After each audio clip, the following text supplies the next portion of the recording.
Olá, meus irmãos e minhas irmãs, sejam bem-vindos. Mais uma vez estamos aqui para conversar com você, para responder as suas perguntas do nosso site domhenrique.com.br. Dom Henrique, bem-vindo mais uma vez, sua bênção, que alegria estarmos aqui. Deus abençoe, Guto, Deus abençoe a você, até que a gente tem conseguido as homilias, todos os sábados eu tento colocar, às vezes consigo na sexta, às vezes no sábado, mas sempre tem no site uma homilia nova a cada domingo e a cada solenidade. É assim que eu pretendo fazer. E também essas conversas nossas a gente tem conseguido manter até uma certa regularidade.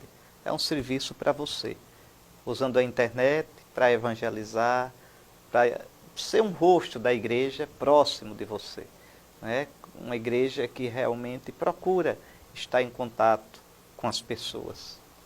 Muito bom. Dom Henrique, hoje a gente vai conversar o seguinte. O José Melo mandou uma pergunta no site. A pergunta dizia assim: qual a diferença entre ressurreição e reencarnação? E se é possível a pessoa ser um católico espírita ou um espírita católico? Bom, aqui essa questão toca o centro da nossa fé. Primeiro, o que significa reencarnação? A reencarnação é uma doutrina que supõe uma determinada visão do ser humano e da vida. A visão do ser humano é esta, para um reencarnacionista. O ser humano é um espírito e pronto. Agora, é um espírito que mora no corpo, na matéria. Está preso na matéria. A matéria em si não é uma coisa boa. Está na matéria para se purificar, para se aperfeiçoar nesta vida material e depois, se aperfeiçoando com boas obras, se aperfeiçoando pela paciência nos sofrimentos, ficar livre, desencarnado. Então, para um reencarnacionista, o máximo é não precisar mais se encarnar. E esta encarnação, ela se dá em várias vidas. Eu vivo esta vida me purificando. Quando eu digo esse eu, é só o espírito. Então, eu estou aqui preso neste corpo, me purificando, e quando eu desencarnar, veja, não é bem morte, é desencarnação, né? Tanto que para os espíritas clássicos, essa é a grande verdade, o evangelho, que não tem nada a ver com o evangelho cristão. A morte não existe. O que existe é desencarnação. Veja, esse é o evangelho para eles, o que não é para os cristãos. Isso não tem nada a ver com o evangelho, mas a gente vai ver já. Então, eu me desencarno. E aí, se eu ainda tenho coisa para purificar, se eu não cheguei ainda àquele grau de pureza, de maturidade, de purificação, eu me reencarno novamente. Observe que nessa visão o corpo não tem nenhuma importância quase para o meu destino final. Tem enquanto eu estou aqui usando como instrumento, mas o meu corpo não faz parte do meu eu, propriamente dito. Então isso é a reencarnação. Né? Depois, em algumas correntes, porque não são só os espíritas que acreditam na reencarnação. Né? Por exemplo, toda a tradição budista, hinduísta, acredita na reencarnação. Por exemplo, alguns acham que a gente pode se reencarnar até em animais, em vegetais. Varia muito. Pois bem, mas o que interessa é isso. Não existe também a ideia de redenção, de perdão. Não. Existe uma lei, a lei do karma. Veja, o que você deve pagar, se purificando, amadurecendo. Aqui não tem jeito, não existe um salvador. Você fez, você tem que pagar, você tem que purificar o seu karma até não precisar mais reencarnar-se. Então é uma ideia que passa longe, mas muito longe, de toda a mística judeu-cristã. Muito longe. Não tem nada a ver com Sagrada Escritura, não tem nada a ver. No caso de Allan Kardec, ele, porque é de um país de tradição cristã, ele era francês, ele tentou pegar a moral cristã, tá certo? Cristo, Allan Kardec vê mais Jesus como um espírito de luz, um iluminado, que dá lições, veja, é um Cristo moralizante, é um Cristo que ensina como bem viver, como bem se comportar. Não é o Salvador, não é Deus feito homem, não é o Redentor, não nos perdoa os pecados. É um mestre de virtude, é um mestre de bem viver, é um sábio. Veja, para o espiritismo kardecista, Jesus é isso. Tem nada a ver com o nosso Salvador, com a segunda pessoa da Trindade, nada. Então não tem, compreende? O espiritismo, no caso kardecista, ele, veja, é filocristão, ou seja, tem um parentescozinho, porque está na esfera do cristianismo, mas não é cristianismo. Um espírita não é cristão, no senso técnico. No senso técnico é cristão quem é batizado em nome do Pai, do Filho e do Espírito Santo. Crê que Jesus é Deus e Senhor e professa a fé niceno-constantinopolitana. Então, dos primeiros concílios. Não é o caso do espiritismo. Tá certo? Não estou dizendo que eles são maus, que comem criancinha. Não. Estou dizendo que não são cristãos no sentido clássico. Pois bem, já a ressurreição é outra coisa totalmente diferente. A ressurreição, primeiro, parte do pressuposto de que o homem todo, corpo e alma, foi criado para Deus, e só em Deus o homem, no seu corpo e na sua alma, encontra a plenitude. Então, veja, é uma coisa totalmente diferente. Ou seja, o meu destino é em todo o meu ser encharcado da vida de Deus e ser glorificado. Totalmente diferente.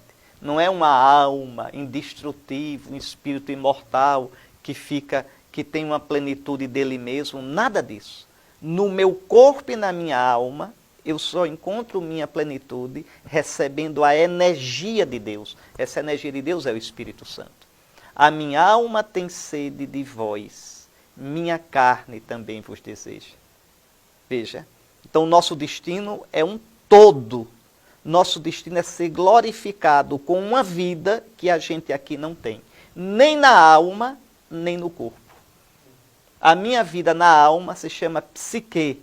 Eu preciso receber uma outra vida na minha alma, pneuma. O zoé, a vida divina. O meu corpo, a vida do meu corpo é bios. Eu preciso receber o pneuma, o espírito que me dá zoé, a vida divina. Então é uma coisa que eu não tenho, só Deus dá. E dá através de Cristo, que se fez homem, sendo Deus.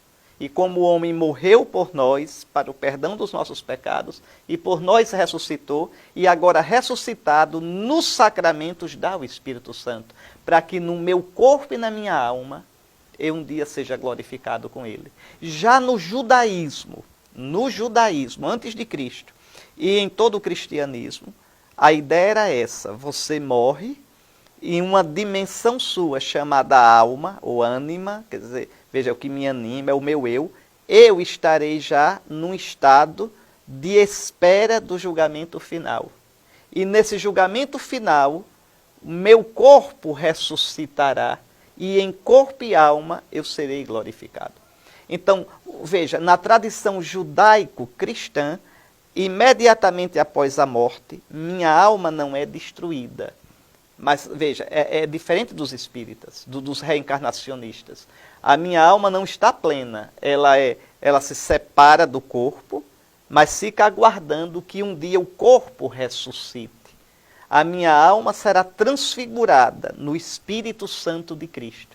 Então existe, entre aspas, uma ressurreição da alma, quer dizer, uma glorificação da alma. E existirá no fim uma glorificação do meu corpo. Essa só no fim dos tempos. É o que ensina o livro da sabedoria, Macabeus, ensina também o próprio Jesus, a segunda carta aos Coríntios no capítulo 5º, você leia, a epístola aos Hebreus no capítulo 11, você leia, o Apocalipse no capítulo 5º, você leia. Então, Filipenses no capítulo 1, né, várias passagens do Evangelho. Então, mas veja, são duas coisas totalmente diferentes. Então, o homem, pelos reencarnacionistas, não é salvo, ele se salva se reencarnando. No cristianismo, o homem recebe a salvação. Pelos reencarnacionistas, o homem é só espírito, que tem um corpo, que se desfaz como se desfaz de uma roupa. Para o cristianismo, o homem é corpo e alma, e em corpo e alma vai chegar numa plenitude. Essa plenitude o homem não tem em si mesmo, mas recebe de Deus, através do Cristo, no Espírito, para o perdão dos pecados. São absolutamente incompatíveis. Não se pode ser cristão sendo reencarnacionista. Nem se pode ser reencarnacionista sendo cristão. Ou ressurreição em Cristo, ou reencarnação.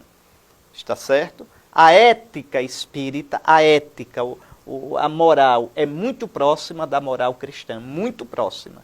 Nisso dá para conversar tranquilamente, mas como doutrina, dogma, nenhum acordo, nada feito. É isso, espero que tenha ficado claro. Como também espero que fique claro, quando eu converso essas coisas, não estou denigrindo o espiritismo, nem o reencarnacionismo, de modo algum. Respeito demais quem for, mas tem nada a ver do ponto de vista de doutrina, e um reencarnacionista não pode, de modo algum, receber os sacramentos nem comungar. Por quê? Como é que você pode comungar o corpo, a matéria de Cristo glorificado, quando você não acredita nisso? Veja, que nós seremos glorificados em Cristo, que nós ressuscitaremos, que aquele é o corpo de Cristo, que nasceu da Virgem, que foi crucificado, sepultado e que agora está glorificado. Então, não, os sacramentos da igreja são para os cristãos e só para os cristãos. E os que estão em comunhão, na comunhão da igreja, comunhão visível, aí tem comunhão sacramental. Se não tem comunhão visível de doutrina, de fé, não pode ter comunhão sacramental. Seria uma mentira, uma esquizofrenia. Aqui, veja, não se julga a idoneidade das pessoas, a retidão das pessoas, a honestidade das pessoas. Aqui é uma questão objetiva de crer ou não crer na mesma fé. É interessante lembrar também que no livro que vai ser reeditado pela Cleofas sobre escatologia, né, sobre o fim do mundo, alguma coisa também pode se encontrar nesse livro, né, do Henrique? Sim, tem lá um capítulo sobre isso, onde eu explico esses dados e aprofundo um pouquinho. Ótimo. Dom Henrique, muito agradecido mais uma vez e até a próxima, se Deus quiser. Até a próxima. Olha, continue estudando a fé. É preciso estudar a fé e é preciso rezar. Cristão é quem é amigo de Cristo. Reze. Reze, procure ler os livros dos santos, né? a mística dos santos. Procure ler doutrina católica sólida, firme. Procure ver o catecismo. Mas doutrina, tem tantos bons livros hoje na fé católica, na igreja, né? Tantos escritores, livros traduzidos, então procure ver e crescer na fé. Chega de cristãos amadores. Precisamos de católicos profissionais. Deus abençoe você.